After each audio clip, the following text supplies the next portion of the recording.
안녕하세요. 청춘자리학과 원장 안대입니다. 박수!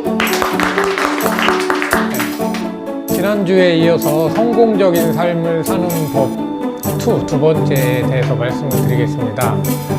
예전에 지난번에 성공하는 간단한 방법 3가지에 대해서 말씀드렸죠. 아주 쉽죠. 첫 번째가 뭐였죠? 첫 번째가 마음을 결정한다. 그렇죠? 확신을 갖는다. 두 번째가 냉정하게 현실을 파악한다. 우리가 무슨 행동을 할 때, 내가 내일 아침에 일어나야지, 이게 마음이에요. 그렇죠? 그리고 내일 아침에 일어날 수 있을까? 평소에는 내가 못 일어났다. 그러면은 냉혹하게 이대로 하면은 나는 내일 못 일어날 거야. 그럼 어떻게 할까? 냉정하게 현실 파악을 하는 거죠. 그리고 세 번째, 구체적인 계획을 세우고 실천하고 평가를 해요. 그래야 내일 일어날 수가 있는 거죠. 그래서 첫 번째, 마음을 결정한다에 대해서 여러분들께 설명을 드렸고요. 마음을 결정하지 않으면 일을 시작할 수가 없고, 그리고 뭐라고 그랬죠? 지속할 수가 없고. 마음을 일단 먹는 거를 딱 먹었으면 그 다음에는 지금의 현실이 어떤지를 파악을 해야 될 것 같아요. 그렇죠? 그래서 오늘은 냉정하게 현실을 파악을 한다는 방법에 대해서 말씀을 드리겠습니다. 현실을 인정하고 명확하게 파악을 하는데 일단 인정이 굉장히 중요해요. 왜 중요할까요? 내가 인정을 하지 못하면 내가 무슨 일이 딱 닥쳤어요. 근데 너무 무서워. 난 피해갈 거야. 이게 내 잘못이 아니야. 다른 사람 잘못이야. 이러는 순간 피할 생각을 하고 현실을 제대로 파악할 수가 없어요. 그래서 나는 지금 내가 겪은 상황은 닥친 거고 지금 이 상황은 내가 겪어나가야 돼.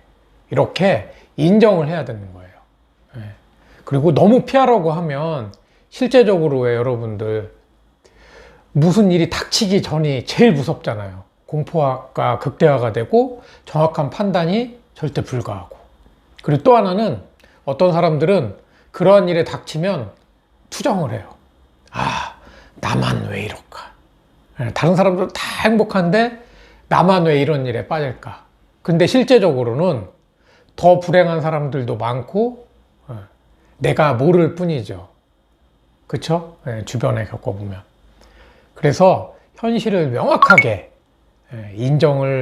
현실을 인정을 하고 명확하게 파악을 하는 게 중요한데요. 현실을 파악을 하는 거는 이랬다 그러고 끝나는 게 아니에요.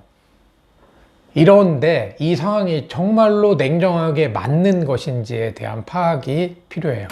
그래서 그것이 근거 있는 자신감인지 또는 헛된 망상인지가 되게 중요해요. 그래서 우리는 현실의 근거를 둔 자신감을 가져야 된다. 예전에 여러분들께 제가 한번 말씀을 드렸죠. 이럴 때 무슨 파라독스? 스톡데일 파라독스라고요. 앞에 있는 스톡데일은 장군의 이름이고요. 사람 이름이고 이게 제임스 본드래요. 제임스 본드 스톡데일이래요. 이 장군의 파라독스는 뭐냐? 모순이에요. 모순. 앞뒤가 틀린 거. 근데 여기서는 무엇을 얘기하냐? 낙관주의적인 현실주의자적인 낙관주의. 그러니까 낙관성을 가지고 있지만 그 근거는 지금의 명확한 현실 판단 속에서 가지고 있는 거예요. 7.5년, 즉 1965년부터 1973년도까지 이 장군이 감옥 생활을 했어요. 90 곱하기 275cm, 이게 무엇일까요? 감옥의 독방의 크기예요. 그리고 4년 동안 어떻게 겪었을까요?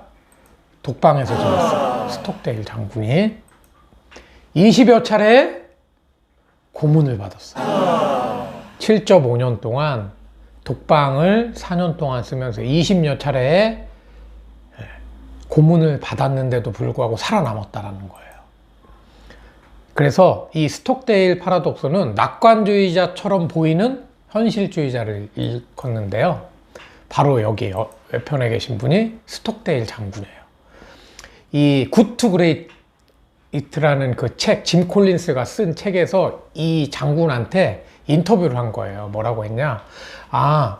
거기에 포로 생활할 때 견뎌내지 못한 사람들은 과연 누구였나요? 이렇게 물어보니까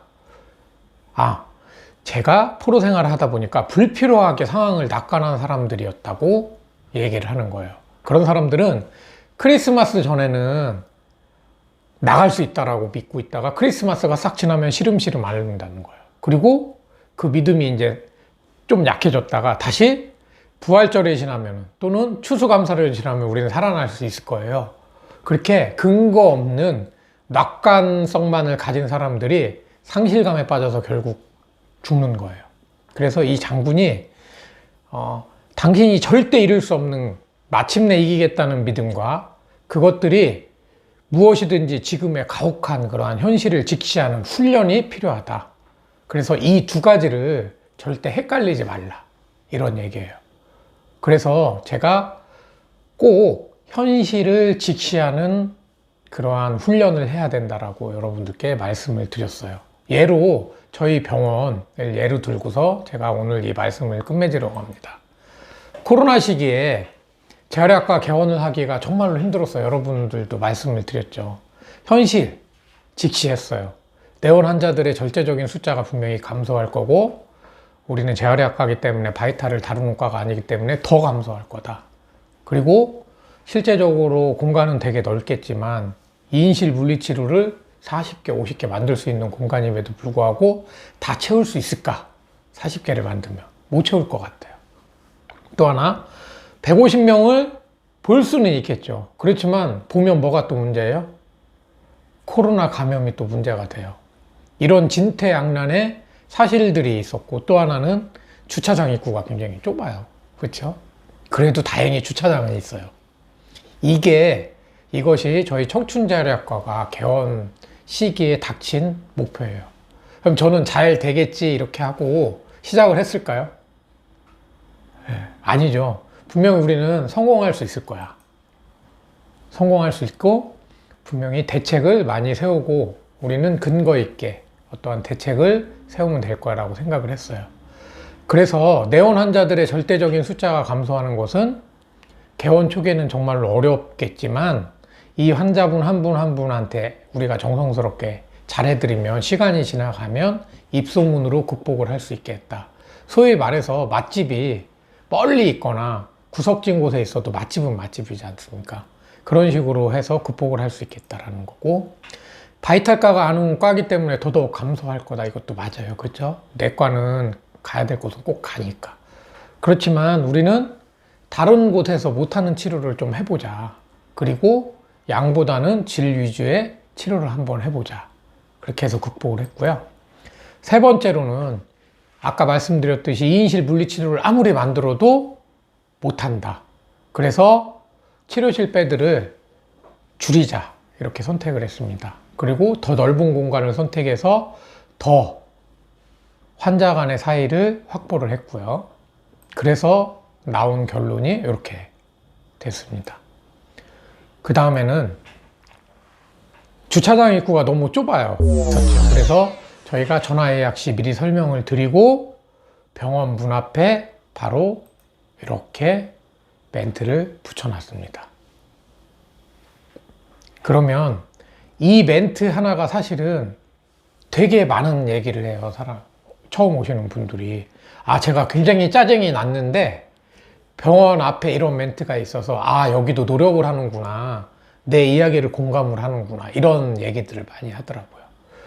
그래서 지금 예로 들은 이러한 몇 가지 것들, 이러한 작은 것들이 쌓여서 저는 우리 병원이 그래도 이 어려운 시기에 유지가 되지 않나 생각을 합니다.